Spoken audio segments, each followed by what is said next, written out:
Palavra ao amigo André Trigueiro para conduzir o debate.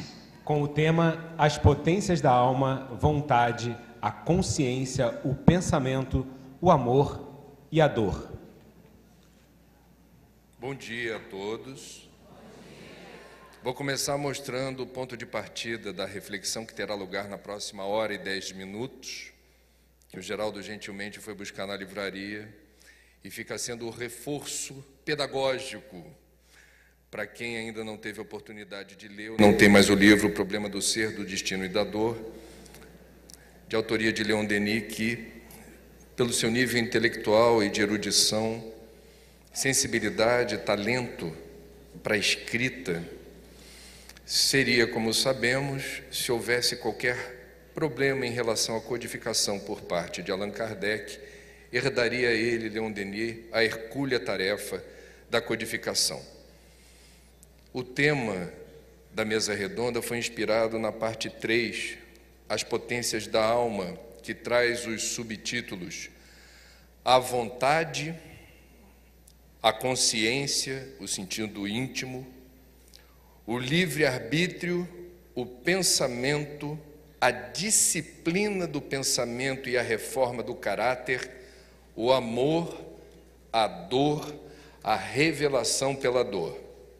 Bom, nós temos, portanto, uma síntese nessa terceira parte do livro de Leon Denis, daquilo que poderíamos chamar de pontos cardeais, alguns dos principais pontos cardeais ou balizadores do Espiritismo. É uma grande síntese, inspirada, otimista, entusiasmada, de Leon Denis. E nós vamos aqui, eu fiz essa proposição aos nossos convidados, e eles aceitaram, ainda bem. Quando chamam um jornalista para fazer mediação, a tendência é que a gente procure aterrissar no aqui e no agora, no factual, fazendo a melhor contextualização do momento, à luz da doutrina espírita, no caso aqui, à luz da obra de Leon Denis. Nós estamos vivendo um momento, como já foi amplamente discutido até aqui nesse congresso, particularmente tenso e caprichosamente, vamos chamar isso de sincronicidade. Esse congresso ocorre em meio ao segundo turno, a campanha eleitoral do segundo turno de uma eleição que tem sido relatada, essa campanha, como uma das mais polarizadas, radicalizadas e extremas da história da República, com sequelas visíveis e mensuráveis nas relações interpessoais, nas famílias, nos círculos de amizade, entre vizinhos, colegas de trabalho e, por que não dizer, dentro do movimento espírita. Portanto, o meu propósito aqui vai ser, sem prejuízo do espírito que nos une hoje aqui, que é do entendimento dessa realidade momentânea à luz de uma visão espiritual, do espírito imortal, que a gente consiga sair daqui com mais capacidade de discernimento e melhores condições de navegabilidade nessas águas turbulentas. Por tudo isso, eu vou começar fazendo uma pergunta para o meu amigo Alberto Almeida, que está imantado da energia do Círio de Nazaré. Aqui, ó.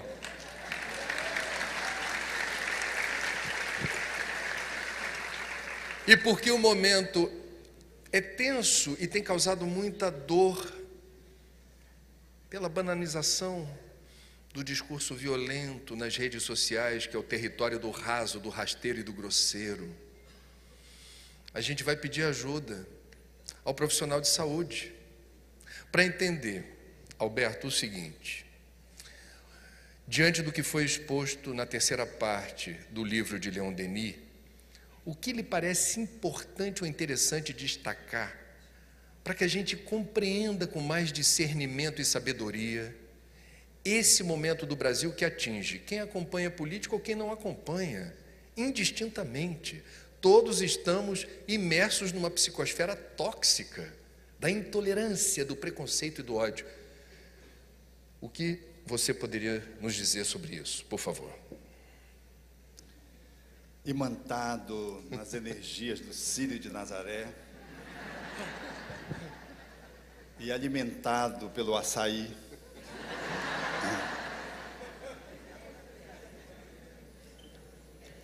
eu ousaria dizer que as potências da alma, elas não podem ser vistas, notadamente sobre a questão que o André levanta, desse momento político, separadamente. Elas estão juntas, porque elas são juntas, elas são sistêmicas. E me parece que nós vivemos coletivamente aquilo que se passa dentro de cada um de nós. Fazemos um movimento dialético de sair de um extremo para um outro extremo. E vivendo nos extremos, nós experimentamos algumas experiências que falam do que está dentro da nossa alma. Seja aquilo que o Brasil experimentou nos últimos tempos, relativamente à corrupção, que fala de uma grande dor, mas de um grande problema ético, no trato das nossas escolhas enquanto livre-arbítrio, enquanto vontade que se movimenta para alcançar determinados objetivos, e essa frustração coletiva de poder olhar a corrupção como algo que se transformou num quadro pandêmico e que nos toca profundamente. E uma movimentação que se faz contrária, que vai no extremo oposto, tipo justiceiro. Isso também é um lugar que tem dentro da nossa alma uma reverberação. A gente sai de um extremo para o outro, porque esses extremos, eles estão dentro de nós mesmos. Há dentro de nós mesmos uma corrupção individual, silenciosa ou ostensiva, que se manifesta. E há dentro de nós, por incrível que pareça, uma ética que se contrapõe a essa corrupção. Vai desde o estacionamento, que você não pode estacionar ali, que é o lugar dos deficientes ou dos idosos, e você não é nenhum preferencial, e você diz, coloco, não coloco. É ali, nesse microexemplo, a corrupção e a ética norteada pelo amor, pela justiça, que você cede ou não. Então, o que nós vemos hoje no país, coletivamente, é aquilo que se dá individualmente dentro de cada um de nós, por mais vítimas que possamos nos colocar, ou por mais honestos e serenos que podemos nos revelar. Há uma onda que se expressa fora, que vem de dentro. E se nós pensarmos bem no grupo apostólico do Cristo, nós vamos ver lá também isso presente lá. Está lá esse processo do exercício do poder, porque o poder é indispensável, que a gente considere que ele faz parte do processo relacional. Quando tem duas pessoas, tem uma relação de poder, independente de ser político, partidário. A relação de poder, ela é vigente no ser humano. O ser humano é um animal que exerce o seu poder de influência. E nós vamos encontrar lá Judas, movido pela sua sombra psicológica, mergulhado no momento em que ele cede, e cede dramaticamente contra uma ética. E vamos ver Pedro negando Jesus 3 vezes, também mergulhado numa sombra. E essa sombra doeu tanto num quanto no outro. Sendo que Judas lida com essa sombra com violência, mata-se. E Pedro lida com essa sombra chorando, ergue-se e transforma-se num grande apóstolo do cristianismo. Eu penso que nós estamos vivendo no Brasil esse momento, que é coletivo, mas que é individual, que é um movimento em que a gente tem que dar com as nossas sombras. O aqui e agora tem nos revelado e tem nos acionado esses cantos escuros da nossa alma. Mas não há só escuridão, há luz. E essa dialética interna, essa luta interna, ela vem se operando. Infelizmente, a gente só olha para fora, como se nós fôssemos meras testemunhas. Nós somos co-participantes, co-criadores dessa realidade, e nós queremos resolver fora só mediante um voto, como se isso fosse suficiente. Há muito mais a fazer, notadamente nós espíritas que temos uma clareza de leis que regem a vida para além de uma vida só, de que nós precisamos olhar para dentro de nós mesmos e ver como está o exercício desse poder interno, reconhecendo a nossa sombra. É muito importante que a gente reconheça a beligerância e a corrupção dentro de nós mesmos.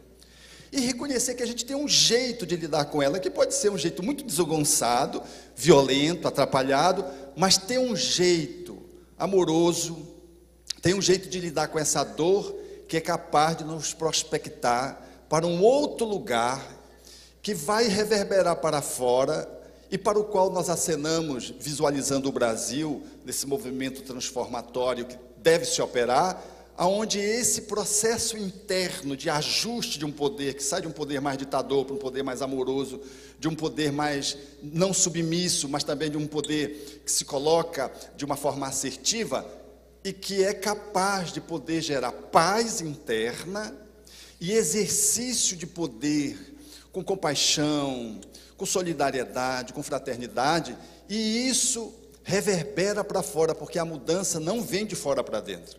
Nós ficamos esperando um salvador da pátria, um salvador dos párias, e nós nos colocamos meio que imóveis, numa posição de assistentes em cadeira confortável, como se nós não tivéssemos nada a ver com isso. Nós estamos engajados nesse processo, nós somos chamados a participar desse processo, e ele começa nessa intimidade nossa, lidando com essa relação sombra e luz. Eu espero que a gente logre obter sucesso, não com a votação que vai se estabelecer, porque isso é um momento que o país passa, mas nós não podemos desperdiçar de que este momento, ele também nos afeta, e podemos passar batido ou fazermos escolhas infelizes. Eu espero que a gente faça uma melhor escolha com a ajuda do Espiritismo. Muito bem. Bom, nesse momento de tanta polarização e extremismos, eu tenho que, quanto mediador, tomar cuidados. Então, já que eu comecei pela minha esquerda, agora eu vou à minha direita. E depois de pedir a bênção para quem veio de Belém, imantado do Sírio, e aproveitando o que o Alberto falou sobre as nossas sombras e como nós devemos estar mais atentos ao que acontece no nosso campo íntimo, eu vou pedir ajuda agora ao juiz. Porque um juiz, para alcançar a condição profissional de poder arbitrar o destino de quem foi flagrado em delito, e se esse juiz se envereda para o lado da doutrina espírita e também se propõe a estudar as leis de Deus,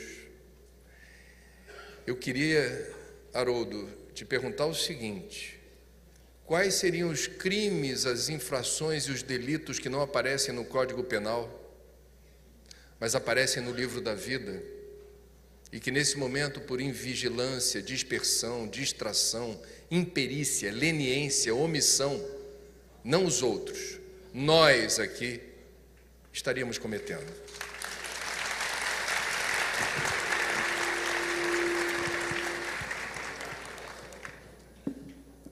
Bom, eu só puxo um pressuposto. Acredito que quando Leon Denis trabalha a terceira parte das potências da alma, e aproveitando a fala sensível do Alberto Almeida, é preciso que a gente compreenda que no plano da vida e da evolução não é o que acontece que vale, é o que você experimenta. Num tempo de fake news, num tempo em que a vida saiu do real, da convivência, do olho no olho, da experiência íntima e pessoal, em que eu me relaciono com pessoas que são sombra e luz, com pessoas que são problemáticas, porque são humanas, e me transporto para um mundo digital, onde tudo acontece apenas num plano mental e impessoal, é bom pensar Leon Denis.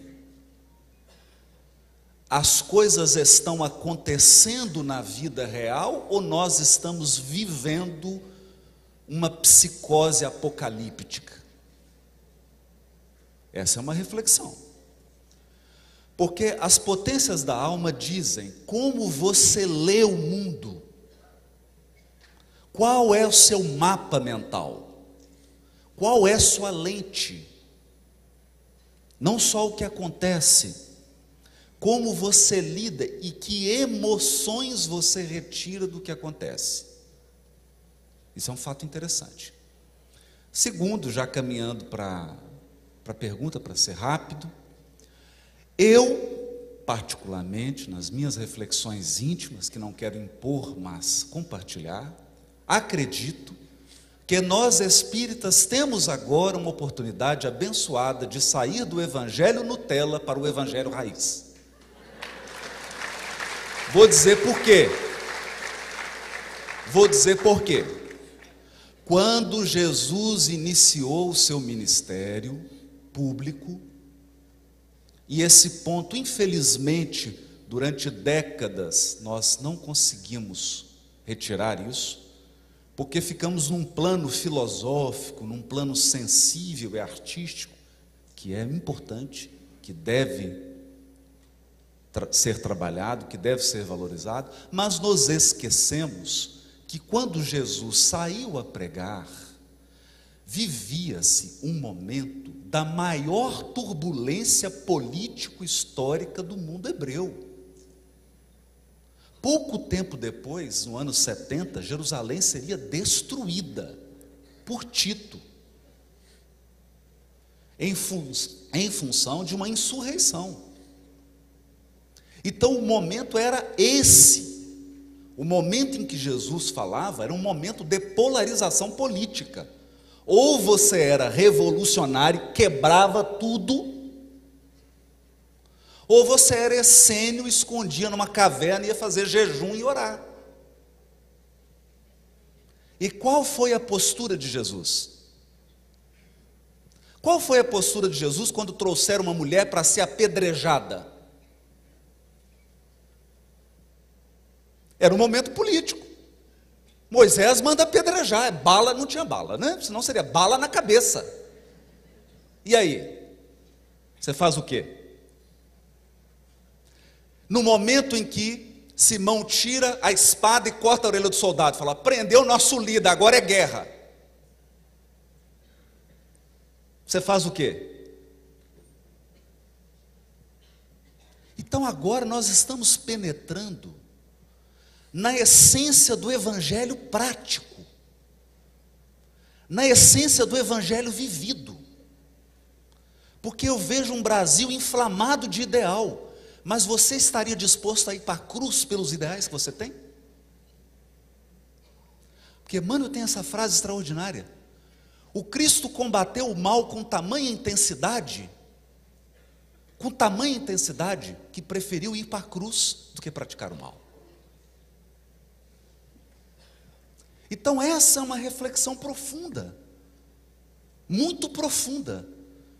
A reflexão é, nós queremos fins, nós queremos objetivos, nós ansiamos, há uma parte do nosso psiquismo que anseia pelo mundo novo. Quer esse mundo novo se expresse numa melhor economia, quer esse mundo se expresse numa estrutura melhor, num meio ambiente mais bem respeitado, nós queremos um mundo em que a gente tenha orgulho de ver instituições, pessoas, aparelhos sociais, tudo funcionando da melhor maneira possível. Há um anseio coletivo, sim. E quais meios você vai escolher? Quais meios você quer escolher para chegar no novo mundo? Você aceitaria se tornar alguém com a consciência profundamente entorpecida ou culpada, porque adotou todos os meios inconfessáveis para atingir os seus objetivos? Então esse é um ponto. E é aqui que entra o Evangelho, mas não o Evangelho de Jesus, amado Mestre. Não. Agora é o dia do Jesus guia e modelo. Agora é o dia do Jesus que é indagado sobre: devo ou não devo pagar imposto? Devo ou não devo apedrejar? Tiro a espada e corto a orelha ou embainho a espada? Porque esse sempre foi o Evangelho. Nós que o transformamos numa Alice no País das Maravilhas. Então é um ponto agora em que nós temos uma oportunidade de criar uma posição que não existe. Porque estão nos oferecendo duas posições, como disse bem o André Siqueira, André Trigueiro, estou lembrando meu amigo André Siqueira, André Trigueiro, como bem o disse, duas posições que será que reflete a profundidade de reflexão que nós temos? Não é? Muito bem, muito bem.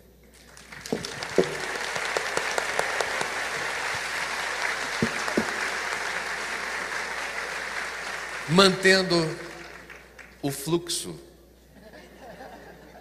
de alternância, polaridade equilibrada que nos convém, devolvemos a bola para a minha esquerda. E vou aproveitar aqui a presença do Campetti, não apenas como brilhante expositor, mas como representante da FEB. Campetti, nós somos a comunidade dos diferentes. O Evangelho, ele não quer pasteurizar ou homogeneizar as pessoas como se fossem robôs, com a mesma programação, com as mesmas opiniões sobre tudo. O Evangelho é um convite à tolerância, à paciência, à escuta, à misericórdia e à maneira como a comunidade dos diferentes, sem prejuízo das diferenças, se entende e segue. Os apóstolos eram completamente diferentes uns dos outros. A FEB está à frente institucionalmente da regência das instituições espíritas do país que mais espíritas tem. E os espíritas não são pasteurizados, não são homogeneizados. Nós somos uma comunidade dos diferentes.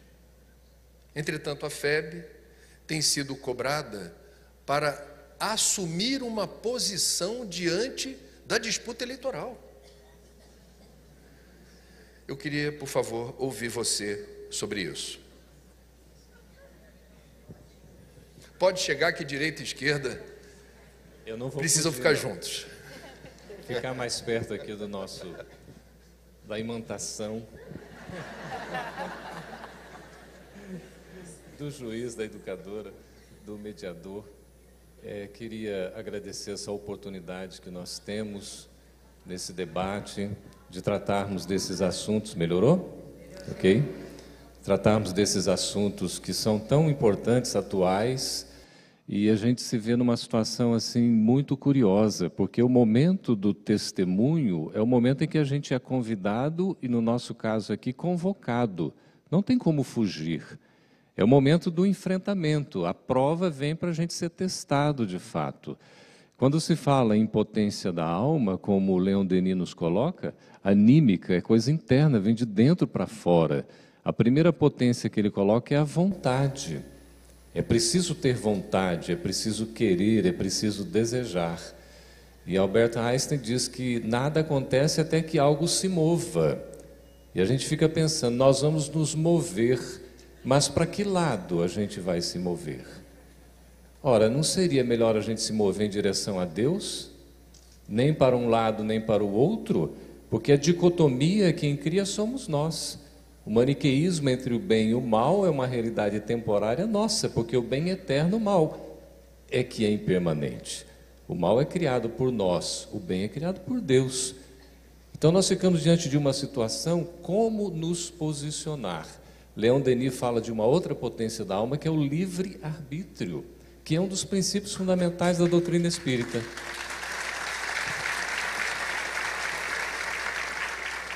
É a liberdade íntima que nós temos de fazer as nossas escolhas. E como bem acentua o Espiritismo, sermos responsáveis pelas consequências das escolhas realizadas.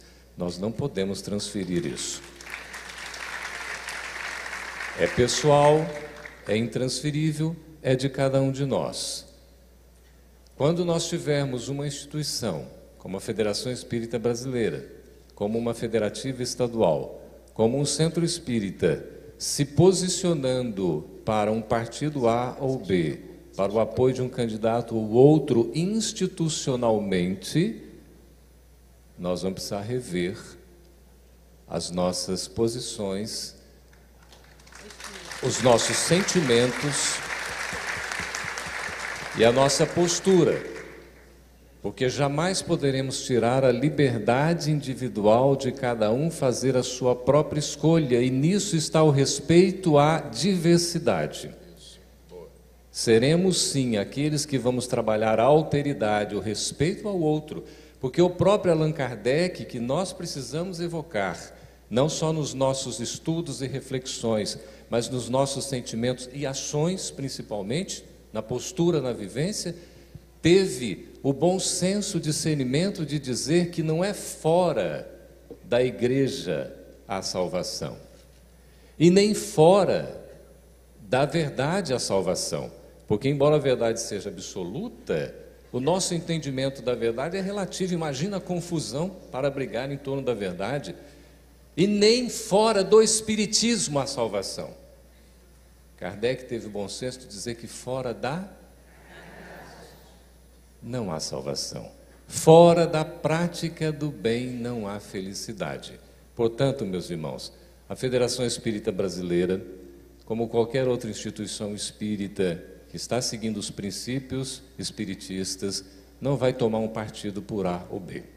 Vai orientar naturalmente pelos próprios princípios da doutrina, que a consciência de cada um, pela liberdade que tem, faça a sua melhor escolha. Que possamos agir assim.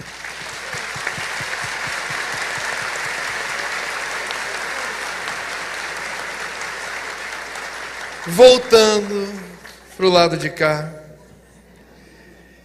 eu deveria pedir desculpas a Carmen, porque eu tive a chance de ser bem educado, privilégio. Portanto, a primeira pergunta deveria ser dirigida a ela, mas isso foi proposital. Eu estou replicando aqui os valores da sociedade patriarcal, machista, onde a desigualdade de gênero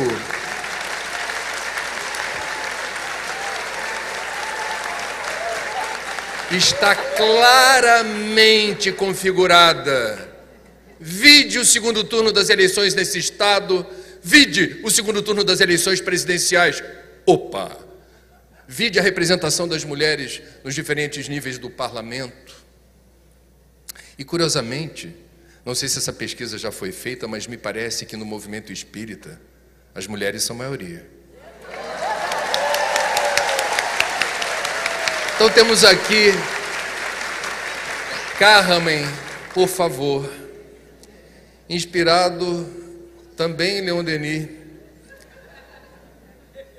aonde você percebe o Espiritismo abrindo caminhos e percepções para um mundo de regeneração, onde a desigualdade não pode continuar sendo a marca registrada da nossa civilização.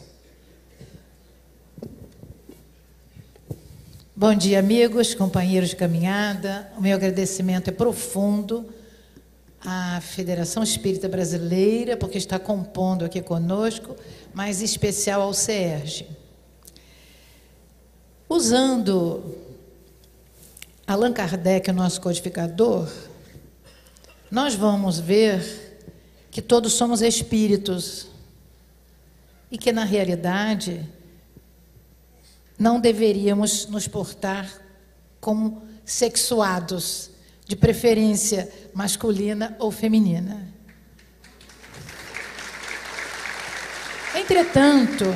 Entretanto, nas hostes espíritas, nós ainda somos muito pálidos no nosso caminhar, talvez com medo de exprimir, muitas vezes, as potências da nossa alma. Mas, talvez, das potências da alma que o nosso amado Leon Denis nos fala, a vontade seja a mais importante, porque ela é que puxa as outras. Então, a vontade tem que ser hercúlea para se fazer qualquer coisa diferente do que já está se fazendo. Na atualidade, nós vamos encontrar sempre uma dualidade, uma polaridade. Eu vou puxar para as duas potências da alma, o amor e a dor. Não que elas sejam antagônicas, mas na doutrina dos espíritos, onde nós hoje abraçamos e trabalhamos, o amor, às vezes, ele é meio platônico, porque não sai de nós ainda, porque temos dificuldades de mergulhar em nós, como Leon Denis se expressa. Se nós fizermos um silêncio interior, nós vamos tirar de nós preciosas gemas, tirar de nós o amor que já existe em nós, que somos divinos. Então, no nosso dia a dia, mesmo nas instituições espíritas, nós nos dispersamos nas nossas atividades e muitas vezes não são atividades feitas com angelitude. Nos posicionamos de uma maneira grosseira, achando que as nossas tarefas são melhores do que as dos outros. Então, nós nos comprometemos com o Evangelho de Jesus. Entretanto, o próprio Leon Denis nos diz que a dor é a grande educadora da vida. Eu custei muito a entender isto quando li pela primeira vez este livro e questionei muito como a dor é a coisa melhor que passa em nós. Estamos vivendo momentos de dor na casa espírita ou fora da casa espírita, porque ainda não conquistamos o ideal nosso de espíritos evoluídos. Então, ora queremos uma coisa e ora queremos outra. Ficamos na nossa dualidade de sombra e luz. Essa dualidade nos faz mal intimamente, porque Deus, na nossa consciência, se expressa com as potencialidades da alma plenas. Então, esse é o momento que eu fico muito grata a Deus de estar vivendo, porque é um momento em que você pode evoluir grandemente, porque você tem opções de escolher pelo arbítrio, pela sua vontade e pela sua consciência um pouco desperta, que nós possamos fazer essa escolha, mas não a escolha do Deus Mamon, a escolha do Deus cósmico, que vê a todos da mesma maneira, ama todos os filhos. Nós não queremos ser irmãos das pessoas, nós queremos ser donos delas. E, com isso, nós queremos que a nossa vontade prevaleça, que a nossa vontade seja operante. Mas, muitas vezes, aí vou puxar a brasa para a sardinha das mulheres, nós fazemos aquela voz doce, suave. Dizemos com aquela mansuetude falsa. Mas, por favor, Me deixe fazer isto. Mas não é verdadeiro, meus amigos, porque ainda a sombra que existe em nós, esses complexos do passado, estão no nosso inconsciente, não só coletivo, como estamos evoluindo agora. Esse momento é do nosso inconsciente coletivo junguiano. Essa experiência jamais sairá de nós. Estamos aqui numa convenção espírita, falando de política. Isso é divino. Isso é divino. Porque na instituição espírita nós podemos falar de qualquer coisa à luz da doutrina dos espíritos. Até porque estamos todos imersos numa vibração dúlcida dos espíritos superiores.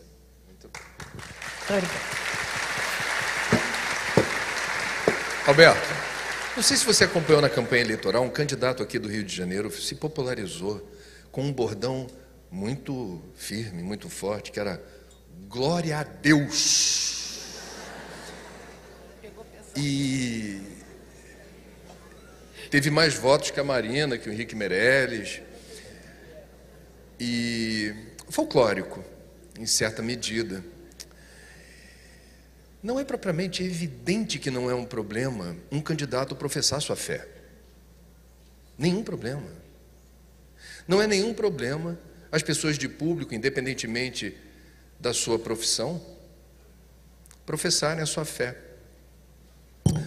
Entretanto, há uma reflexão que me parece importante, considerando a sincronicidade desse congresso em meio a uma disputa eleitoral, aonde certas bancadas religiosas crescem em progressão geométrica no Congresso e também no Executivo. O Espiritismo não é proselitista.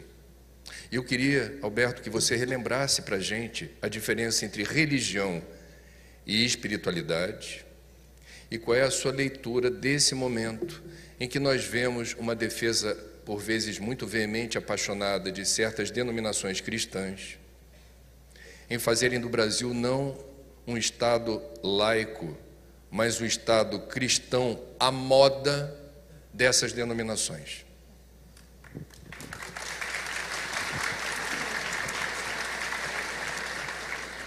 Isso me faz lembrar o moribundo que, diante de um representante da religião que lhe concitava que ele se entregasse a Jesus e rejeitasse Satanás, o cidadão silenciava e se esquivava. E se você não aceita Jesus, aceita. Você não rejeita Satanás, ele ficava calado. E o cidadão insistia porque queria dar a extrema unção para ele. E diante da insistência, ele disse: como é? Você vai ou não vai decidir? E o moribundo disse: eu não quero me compatibilizar com ninguém depois da morte.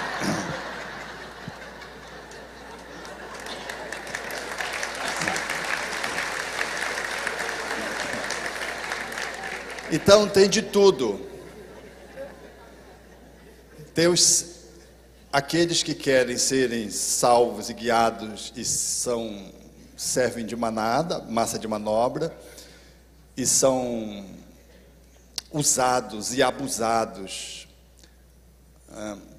por pessoas que usam o nome da religião, do Cristo ou de outra denominação, e a religião transformou muitos templos em balcão de negócios. Você compra o seu acesso a um céu circunstancial. Eu gosto da fala de Emmanuel na introdução do livro Nosso Lar, quando ele diz que nós precisamos de espiritismo e de espiritualismo, mas nós precisamos, sobretudo, de espiritualidade. As religiões se perderam nos cultos externos e a espiritualidade ficou de fora. Penso que esse é um momento grave e o Espiritismo nos assinala isso com muita firmeza na fala de Emmanuel, mas na fala dos outros espíritos, quando Kardec propõe uma religiosidade e Leon Denis fala de que o nosso templo é o universo. Não tem culto externo, não tem nada que nos distraia ou nos hipnotize do nosso direcionamento, do nosso sentido existencial. O altar é a consciência, a imagem é Deus e a lei é a caridade. Então, eu penso que nesses dias, com mais clareza, a fala de Bezerra de Menezes, ela é emblemática. E vocês me permitem, eu vou repetir um trecho dela, ditada pelo Chico, com o título de Unificação. Então ele diz assim: mantenhamos o espiritismo tal como os mensageiros do alto entregaram a Allan Kardec. Aí vem 4 falas que eu quero resgatar aqui para conectar com essa pergunta que o nosso André fez. Sem profissionalismo religioso, ou seja, nós somos voluntários do amor, nós não somos profissionais da religião. O nosso centro espírita não pode ser um balcão de negócios, portanto. Não pode se colocar nesse mesmo lugar. Sem pruridos para alcançar o poder transitório, falando da nossa ânsia do poder no mundo, sem anseios de dominação política, ou seja, o descompromisso que o espiritismo tem com a política partidária. Ele está assentado numa política que ultrapassa, nada obstante não nos exclua e nos impulsione para participar da sociedade, fazendo um movimento transformatório como é próprio das relações sociais. E assinala Bezerra de Menezes nesse viés, sem personalismos deprimentes.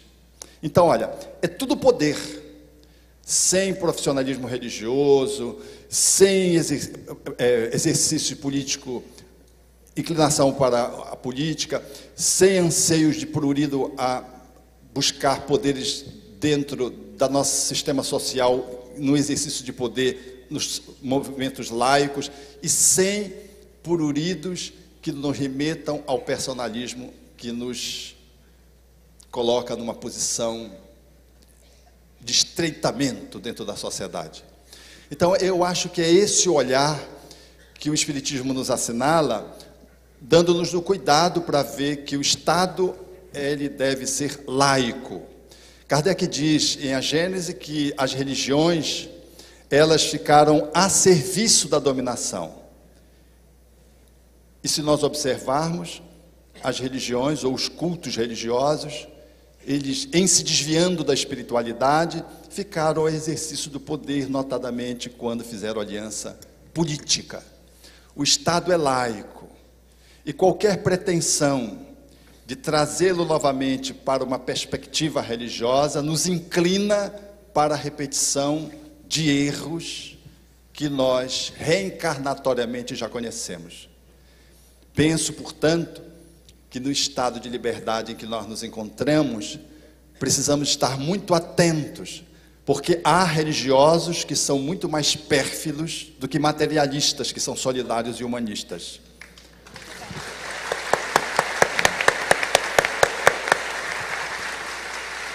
E o Espiritismo transcende isso, porque ultrapassa o materialismo e o ateísmo, e nos propõe uma visão de espiritualidade que nos inclina para o respeito, para a tolerância, para a compaixão, para a liberdade de expressão, mas, acima de tudo, para uma combinação de justiça e misericórdia que expressa a síntese do amor. Nós não devemos ser inocentes, com uma pureza hipócrita, tola, mas também nós não somos justiceiros capazes de pretender uma justiça que se desconecte da misericórdia. Essa síntese talvez nos dê o amor que nos fará pessoas, mais do que cidadãos, comparecer na sociedade como homens de bem.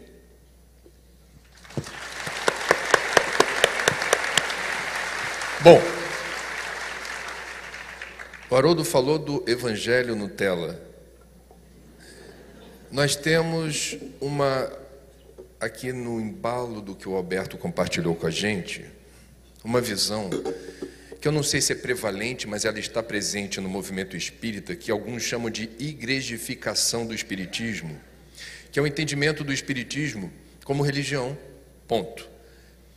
E não o espiritismo como filosofia espiritualista com aspecto religioso. E quando a gente lê Kardec e lê Denis, a gente percebe claramente, eu diria, pelo menos é a minha percepção, a demarcação desse território. O território está demarcado. Ainda que o aspecto religioso seja aquele que empresta maior nobreza, que nos eleva, é um aspecto. O espiritismo não tem liderança sacerdotal, não tem imagem, não tem incenso, e a gente sofisticou os rudimentos da fé, professando a fé raciocinada em outros termos. E aí, Haroldo, eu gostaria muito de ouvir você falar sobre qual é o alcance dessa percepção do espiritismo como apenas e tão somente uma religião, sem que seus seguidores se prestem atenção na importância do estudo, prestem atenção na diferença assinalada pelo Alberto entre nós espíritas e outros cristãos que seguem outras denominações religiosas. Essa distinção talvez fosse importante nesse momento aqui da nossa mesa ficar mais clara, por favor. André, Kardec começa o primeiro parágrafo do Espiritismo com uma frase sobre linguagem, em que ele trabalha o perigo das palavras.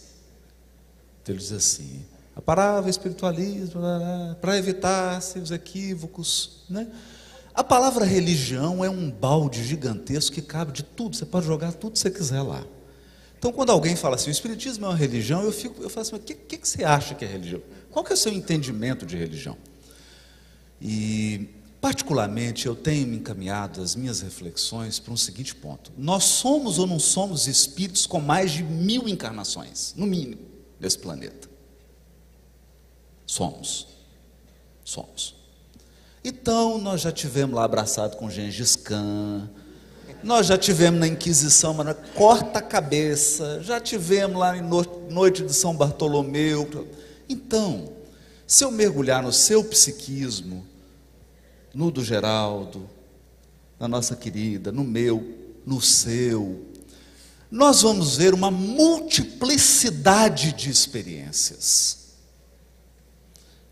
que pode ser resgatada se você der uma lida rápida nos compêndios de história da humanidade, porque nós já fizemos de tudo, e esse tudo está dentro de mim. Quando eu vou para a casa espírita, e eu acho que é essa a reflexão que eu gostaria de fazer, eu trago essa experiência toda. Isso é que é importante. Então, tem um espírita lá, que se ele teve uma vivência muito marcante no psiquismo dele, de inquisição, ele vem como um inquisidor. E ele imprime na casa espírita, ele imprime na fala dele, ele imprime na vivência espírita dele, a experiência da inquisição medieval. Agora, tem o outro, que teve 10 encarnações, em que ele ficou no templo, orando e meditando. Então ele acredita que as questões sociais, que as questões ambientais vão ser resolvidas todos dando a mão e orando. Isso deve ser criticado? Não, isso deve ser compreendido.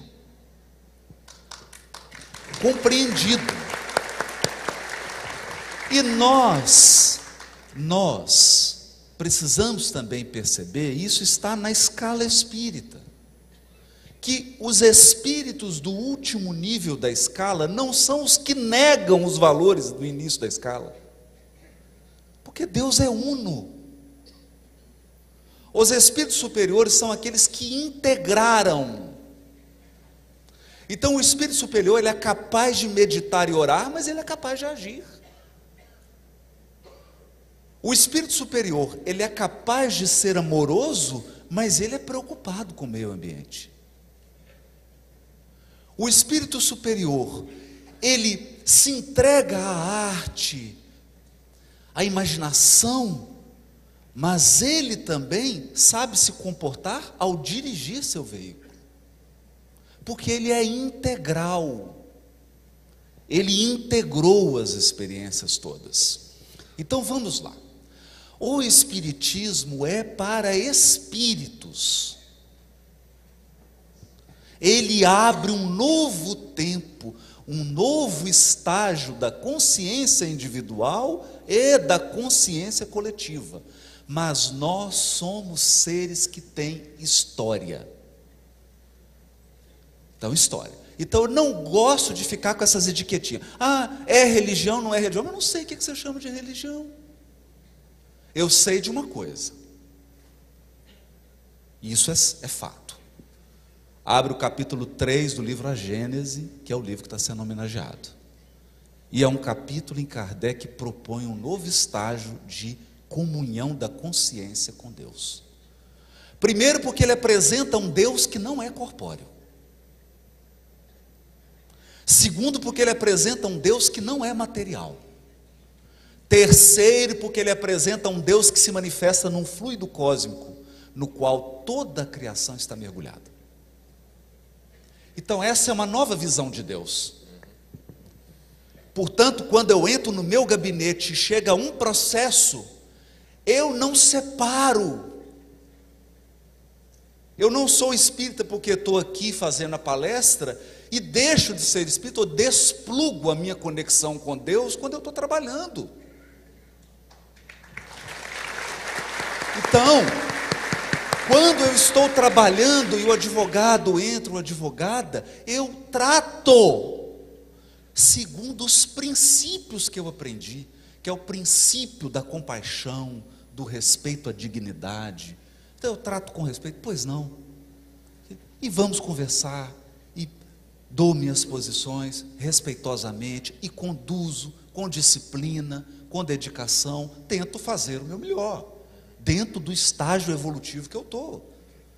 Então essa capacidade de integrar é que o Espiritismo trouxe, porque antes ficavam os filósofos lá no Monte Olimpo discutindo, os cientistas aqui fazendo experimento, e os religiosos orando. O Espiritismo vem propor, integra tudo, porque se você não integrar, se você não harmonizar esses vários aspectos, nós não teremos um mundo melhor. Agora, harmonizar não significa excluir um e privilegiar outro. O diálogo entre a fé e a ciência é um diálogo, significa que os dois vêm em pé de igualdade para conversar. Maravilha.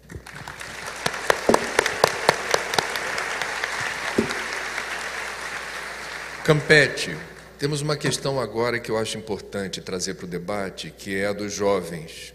E quando a gente fala da importância do estudo para ter o discernimento, a clareza, a serenidade, de ter um nível de reflexão como esse que vocês estão trazendo aqui, né?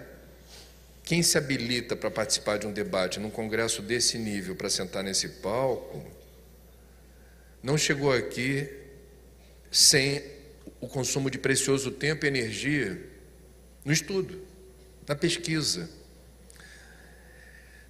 construindo suas convicções a partir exatamente dessa imersão no conhecimento. A gente começou falando das redes sociais. Essa eleição está sendo definida pelas redes sociais. O debate está excluído. As convicções, elas são abraçadas por princípio, não por maturação, pela ruminância de uma reflexão.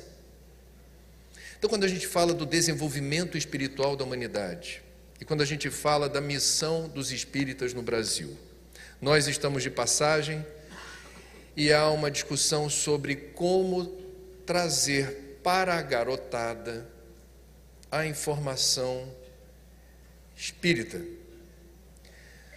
Qual é o grande desafio? O grande desafio que a gente tem é entender que o jovem, a juventude, não é o futuro, mas é o presente.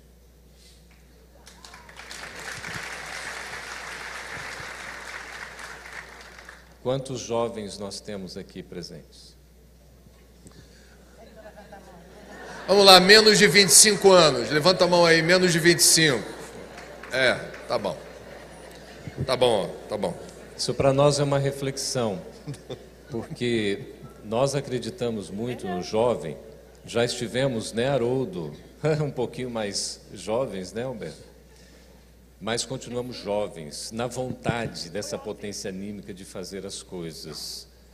A juventude não só é a nossa esperança no sentido de esperar, mas é como nos ensina o filósofo Sérgio Cortella, é de esperançar. Não é cruzar os braços e ficar esperando o tempo é agora. Então nós temos que trabalhar a juventude com ela integrada com aqueles que têm um pouco mais de experiência, porque também nós chegamos num período, quando estávamos iniciando, que não tínhamos experiência. Então o jovem deve ser contado com uma força para esse momento, integrado à casa espírita, às atividades, não isoladamente. Claro que nós temos todo um estudo pedagógico, metodológico, que você tem os níveis de entendimento, você tem as abordagens didáticas necessárias, sem dúvida alguma. Mas em termos da integração efetiva para o trabalho, o jovem deve estar inserido neste momento. É a esperança que a gente tem, André, mas não uma esperança para o amanhã distante. É de fato aquela que é construída a partir de agora. Nós estamos num momento, meus amigos, que é fundamental, um momento crucial, decisivo, a oportunidade única que a gente tem.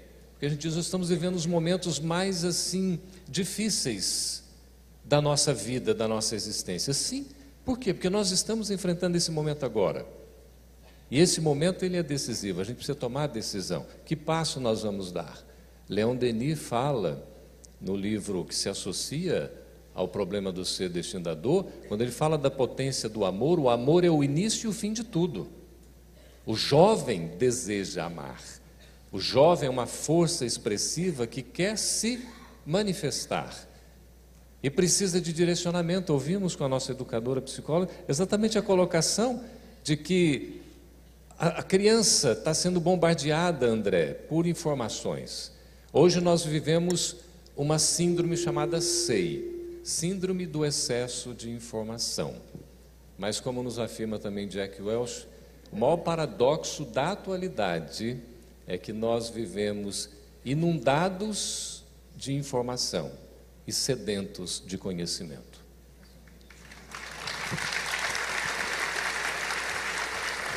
No Espiritismo, nós precisamos trabalhar o estudo, a reflexão, a conscientização, porque também registramos já em algum momento que estamos num processo de analfabetismo funcional no Espiritismo. Tantas coisas estão acontecendo por desconhecimento de conceitos básicos da doutrina espírita, por não remontarmos à fonte primária, que é Allan Kardec. As obras básicas, tantas coisas que a gente vê que onde está o bom senso, onde é que está o discernimento, onde está a razão? Nós não podemos polarizar simplesmente com a emoção. Precisamos evoluir para o nível do sentimento e integradamente trabalhar a razão para que as nossas decisões sejam as mais felizes. Então o jovem é o futuro agora.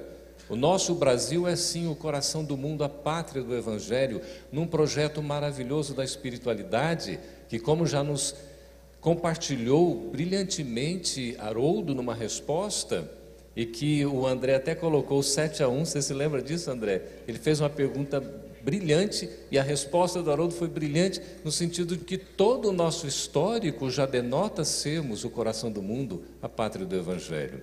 Se vamos honrar esse compromisso da agora para frente, depende de nós. E a gente precisa contar com os jovens, indubitavelmente. Muito bem. André, posso só... Eu sinto, e a gente percebeu isso aqui, né? Um público jovem pequeno. Embora ontem participamos de um evento promovido pelo Raul, de só com jovens, em Niterói. Então, bem rápido. Eu acho que nós precisamos ouvir os jovens, porque às vezes chega-se com uma solução muito pronta, e ao passo que seria preciso acolher, e acolher você reúne e diz assim: então, o que vocês gostam? E a partir do que eles manifestam, nós vamos fazendo o trabalho dos mais maduros de transmitir algumas experiências, de narrar alguns erros que foram cometidos, alguns excessos que a gente cometeu, para otimizar a caminhada deles. Mas ouvi-los, porque eu penso assim, você pega essa juventude aí, vejo pelo meu filho de 12, que está nos videogames, são sofisticadíssimos, com programas, chega no Instagram, sabe mexer em função que eu não sei, faz coisas que a gente não sabe, e aí você vem com aquele método lá do mimeógrafo, para ensinar espiritismo para ele, vai ter uma certa dificuldade. Então, eu acredito que nesse conflito de geração é preciso que a gente um pouquinho mais experiente, desça um pouco, né? Ouça, aprenda esses mecanismos, interaja, mas também transfira experiência. Muito bem. A Carmen pediu para falar sobre esse assunto. Eu vou encaixar a pergunta ainda dentro desse assunto. 2 meses atrás, aqui na Casa Francisco de Paula, na Tijuca, não sei se alguém aqui participou lá, fizemos um encontro com, não me lembro se chegou a 100 jovens de diferentes casas espíritas, em que eu pedi, a minha única exigência foi: eu não quero adulto, fechado para balanço, pais ou responsáveis fora. E houve uma catarse, quer dizer, houve depoimentos belíssimos, nós ficamos ali mais de 2 horas, eu fiz uma explanação inicial e o que veio me deixou estarrecido, do ponto de vista de ser tudo na contramão do que o Haroldo falou aqui. Ou seja, não é propriamente queixa, mas são registros de não escuta, não recrutamento para trabalhos importantes dentro das casas espíritas, encapsulamento no dia e no horário e na salinha da mocidade, quando precisa de gente com mais disposição e força para fazer arrumação, limpeza, o tarefeiro é o jovem. Agora, na hora do filé, ou na hora de promover o jovem na casa espírita, praticando o que o Campetti falou, o jovem é o agora. Não é só a didática espírita que me parece ficou um tanto, talvez, vou colocar isso como possibilidade, defasada. Os governos são do século XX, modelos de gestão e de administração pública estão defasados e descolados. As universidades são do século XX, a dinâmica do mercado e do terceiro setor deixaram as universidades para trás, defasadas. Então o tempo está correndo, o tempo urge. E no caso do movimento espírita, Carmen, era muito importante ouvir a tua experiência, porque temos um conflito geracional claramente colocado. E isso, em certa medida, envolve disputa de poder. Porque a gente vai ter dirigentes que, se tem alguma dificuldade ou lhes falta, por vezes, ter a confiança de preparar ou abrir caminho para o novo, mesmo intimamente reconhecendo, não é a minha escola, eu não aprendi a fazer assim, mas isso talvez não me dê o direito de maneira arrogante, impor o meu jeito de fazer, porque sempre deu certo assim há 30 anos, que nos próximos 30 se faça do mesmo jeito.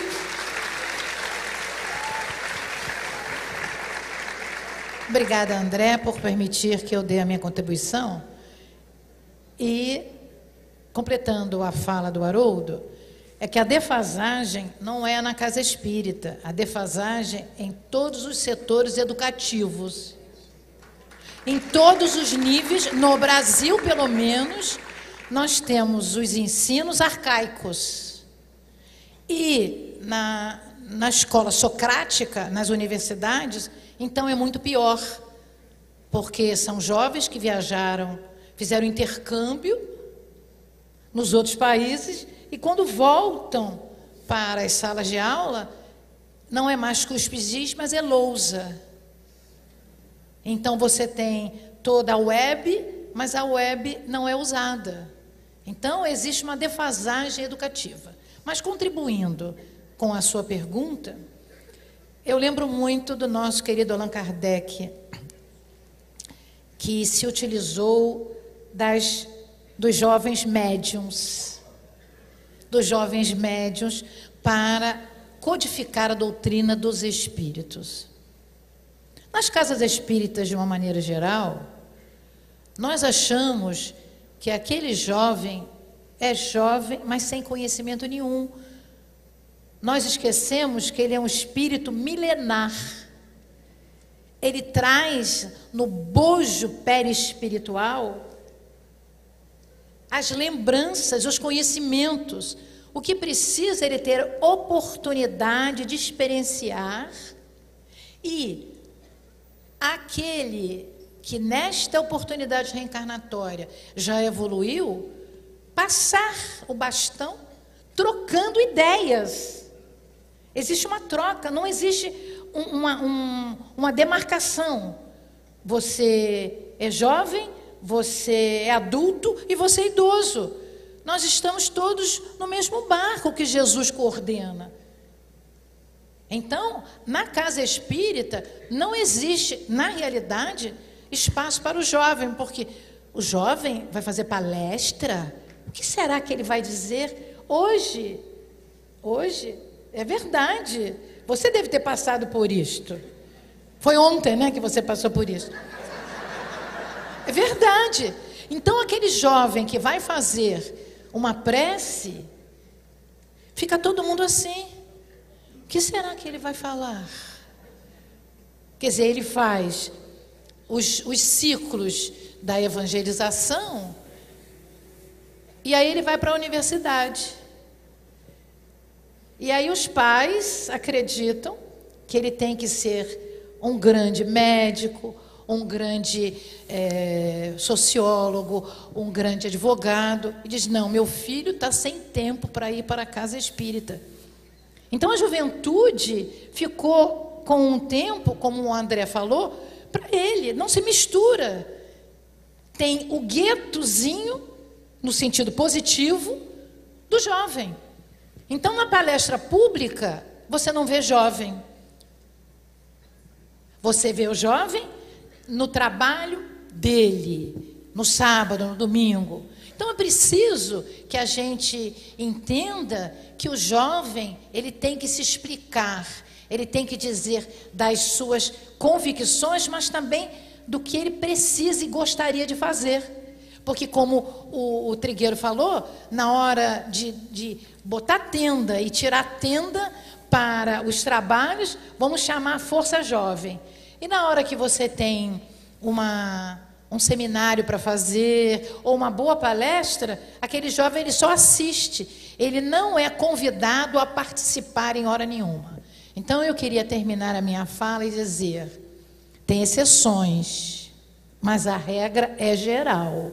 Então, por favor, amigos e amigas, gestores das diversas casas espíritas, se coloquem no lugar de um jovem neste momento, em que ele tem acesso a quase tudo. Se ele souber usar o seu raciocínio, ele vai buscar na web o que ele precisa. Mas é frio, não tem olho no olho, não tem a expressão de amor, de carinho, a compreensão daquele que já passou por esse nível. Há que se fazer uma mistura, uma composição amiga e bela, amorosa, tolerante.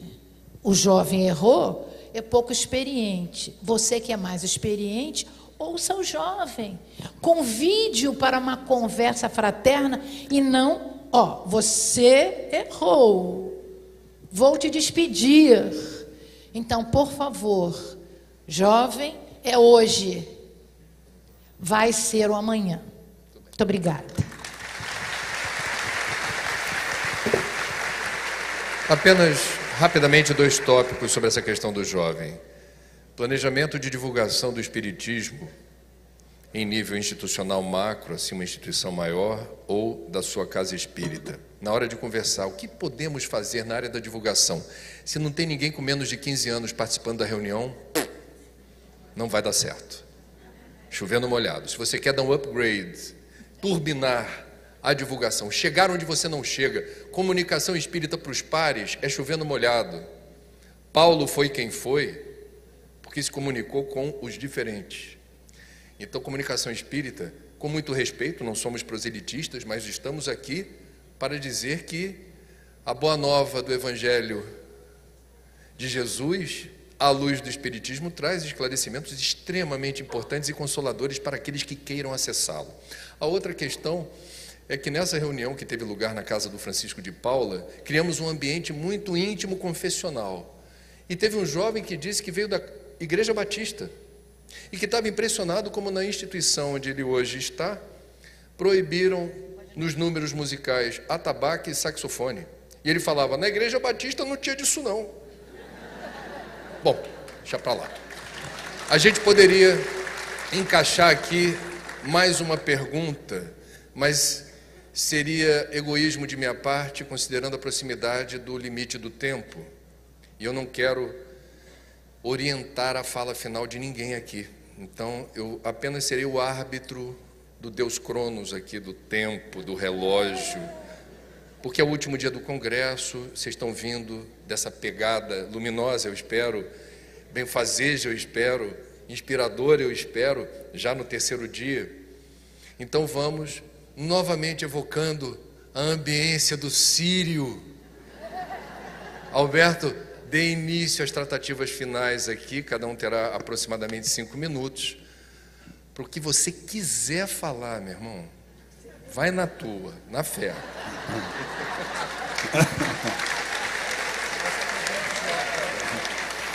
Ele incorporou o jovem.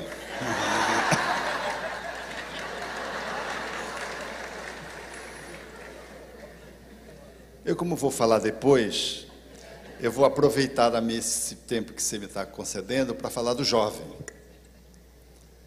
que esse é um tema para mim fascinante.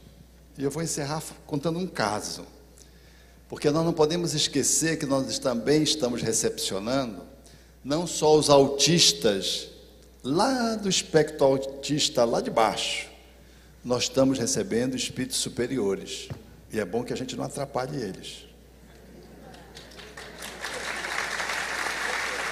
E eu quero encerrar contando um caso, é de um sobrinho meu, tem 17 anos, nos Estados Unidos, com a família.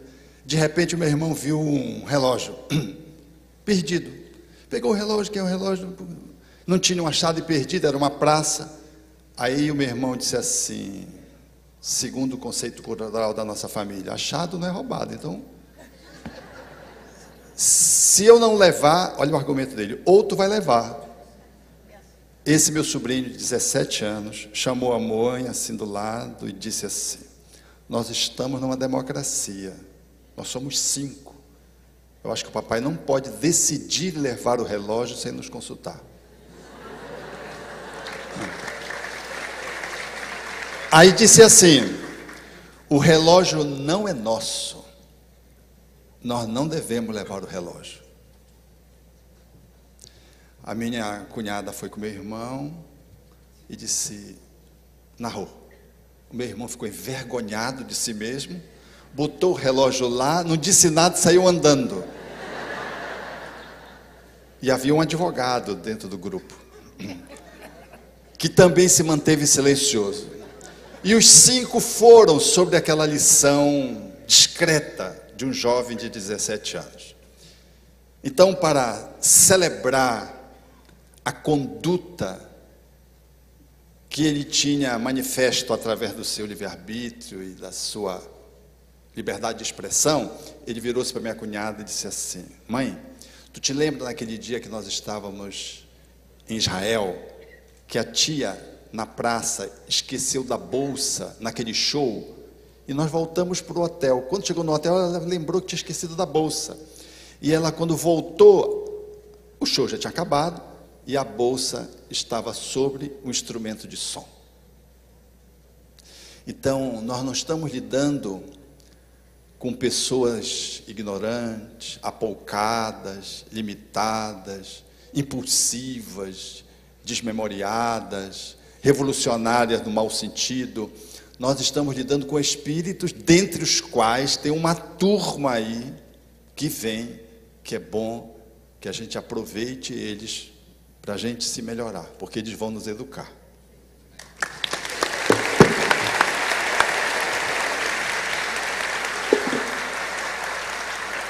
Haroldo, pro lado que você apontar, vai que é tua. Então eu queria aproveitar bem breve a minha experiência profissional para dizer uma coisa. Já tem 28 anos que eu lido com justiça e direito. E comecei com 21. Há uma distinção entre regra e princípio. Quando você estabelece uma regra, você diz assim: pode colher essa flor, não pode colher a flor. Pode colher? Pode. Então, pode colher a flor. E se a flor for do outro? Se o outro que plantou? Aí não pode. Então, não pode colher a flor. Aí vem o produtor e fala: mas eu que plantei, eu vivo de vender a flor. Bom, então nesse caso pode. Então, toda vez que você conduz a sua vida baseado em regras, você sempre estará num labirinto. Porque as regras não dão conta da riqueza da vida. A vida é gigante. A vida é complexa.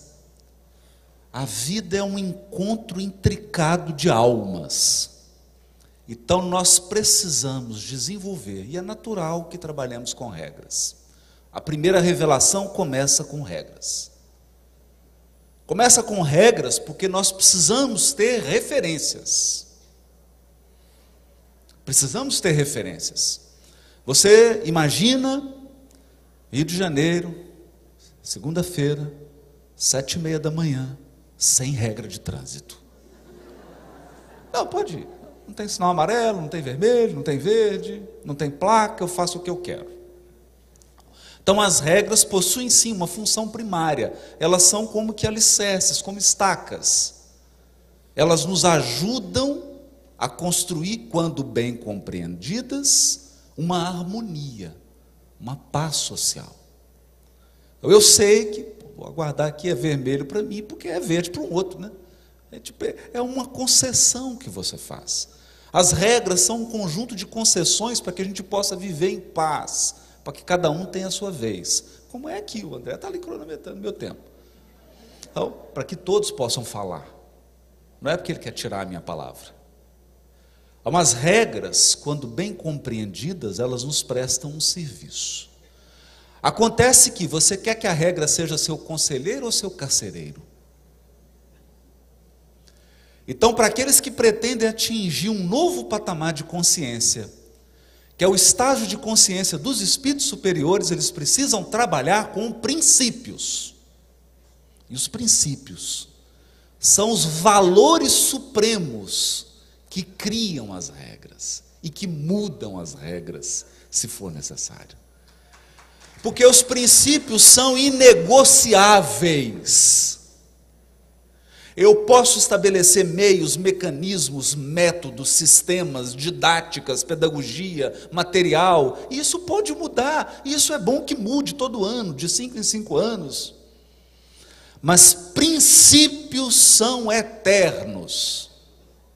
Por exemplo, o princípio da dignidade do espírito. O princípio da dignidade. Eu olho para alguém, não importa se ele tem a pele negra, se ele tem a pele clara, se ele tem a pele vermelha, a pele amarela, amarelo amarrotado, amarelo, porque pele tem de tudo quanto é cor. Não importa, porque eu olho para a dignidade do espírito. Não importa se ele tem uma opção sexual A, B, C, D, F, G, H, I, Z, eu olho para a dignidade. Isso é um princípio. Então, tudo que eu vou construir, eu estou ali de olho naquele princípio. Aquele princípio inspira a minha ação. O princípio da compaixão. O princípio da compaixão diz o seguinte: se qualquer de nós subirmos ali e de repente eu estiver nervoso e começar a falar alguma coisa, quem se guia pelo princípio da compaixão fala assim: gente, o Haroldo não está bem, vamos lá ajudá-lo. Ele está nervoso. Quem não se move pelo princípio da compaixão fala assim: ah, sabia que ele ia cair. Eu aguardei esse dia que ele ia dar um vexame em público. O princípio da paz. Então, quando nós nos guiamos por princípios, você pode debater meios, você pode debater alternativas, mecanismos, práticas, livremente. Você pode até adotar práticas transitórias para uma situação momentânea. Para uma situação momentânea. Você entra numa embarcação, começa a entrar água dentro, e aí você ouve a voz: bom dia, é o capitão falando, jogue suas malas no mar.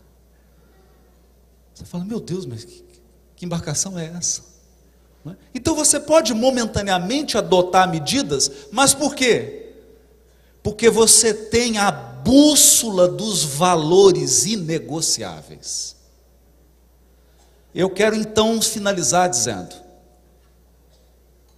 quando a doutrina espírita apresentou as leis morais, penso eu, quis guiar o nosso olhar para os princípios, os valores que regem o universo. Lei de progresso, lei de liberdade, lei de sociedade, lei de adoração, lei de justiça, amor e caridade. Os valores estão aí, nós não podemos dizer que não os conhecemos. Esses são os princípios que nos movem. Eu jamais poderei adotar uma solução que exclua a liberdade. Eu jamais poderei adotar uma conduta que exclua a lei de sociedade. Porque eu sei quais são os princípios. Se for necessário, mudemos as regras.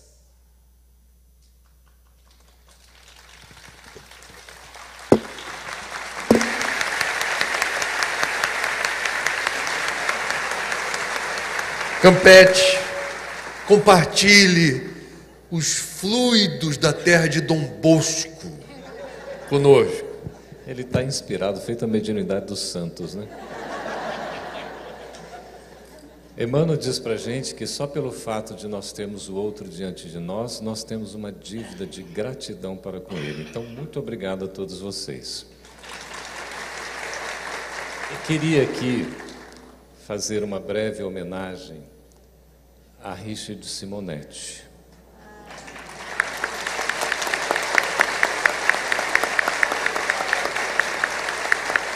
Esse denodado trabalhador espírita, divulgador, escritor, um ceareiro do bem. E nós tivemos a satisfação de ter a apresentação dele num livro em que ele é entrevistado, em que Alberto Almeida é entrevistado, Haroldo também entrevistado, Sandra Borba, Sueli Schubert, o nosso querido Raul Teixeira. E é um livro que se chama Como Falar em Público Sem Desencarnar de Medo. No Espiritismo a gente não faz proselitismo, mas temos a obrigação de fazer divulgação. Existem uns 15 exemplares, por favor, cuidado, tá? Os 15 exemplares na livraria para quem tiver interesse. E a gente faz isso em homenagem a todos os nossos irmãos entrevistados, ao nosso querido Richard Simonetti, aos pioneiros do Espiritismo, que aqui também tem uma mini biografia falando exatamente desse trabalho de comunicação, de ir e pregar, de levar a mensagem.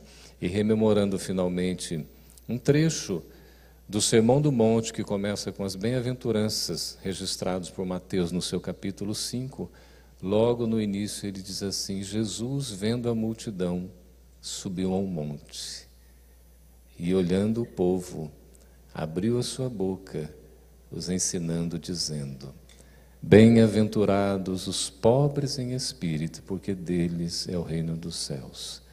Bem-aventurados os que choram, porque serão consolados. Bem-aventurados os mansos, porque eles herdarão a terra.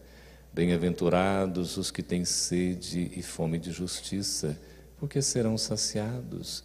Bem-aventurados os que têm puro coração, porque verão a Deus. Bem-aventurados os pacificadores, porque serão chamados filhos de Deus. Bem-aventurados sois vós quando perseguidos pela justiça e dizerem mal de vocês por mim em meu nome. Exultai e alegrai-vos, porque grande é o vosso galardão nos céus. Assim fizeram também com os profetas, aqueles que foram os nossos pioneiros. Então nós estamos aqui, meus irmãos, para dar o nosso testemunho, porque nós somos a luz do mundo e o sal da terra.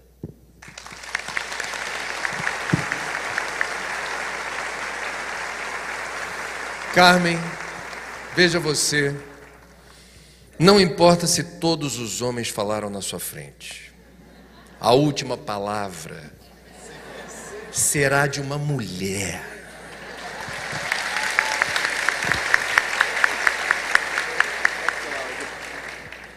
Eu quero agradecer essa grande oportunidade de poder sentir vibracionalmente as emanações que pupulam neste templo de oração.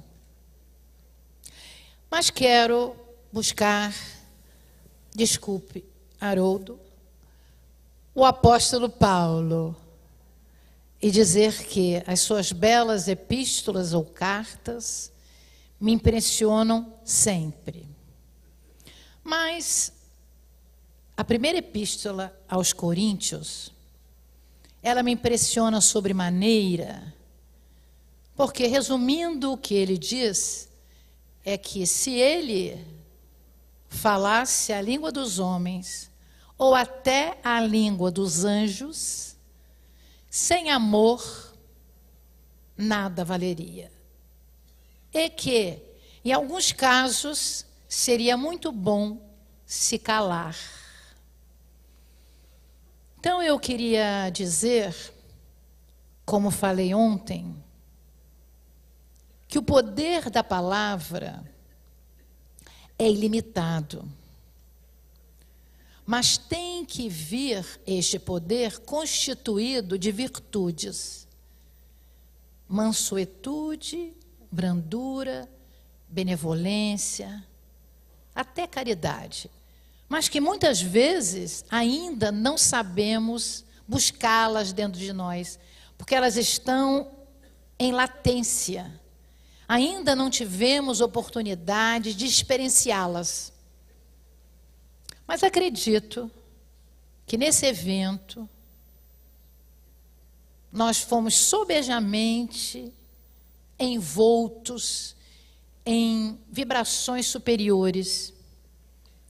Então eu vou voltar para as minhas tarefas feliz, esperançosa, acreditando que o amanhã está perto, no sentido de ser melhor.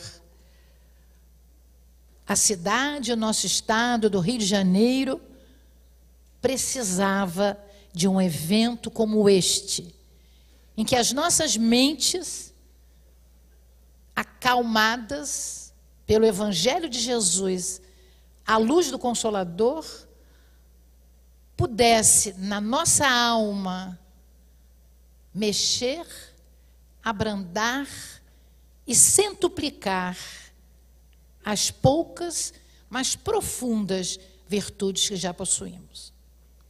Mas, de qualquer jeito, acreditamos que não ficará só no nosso estado do Rio de Janeiro. Essas vibrações, o mundo espiritual superior, levará-las, ou as levará para o nosso Brasil.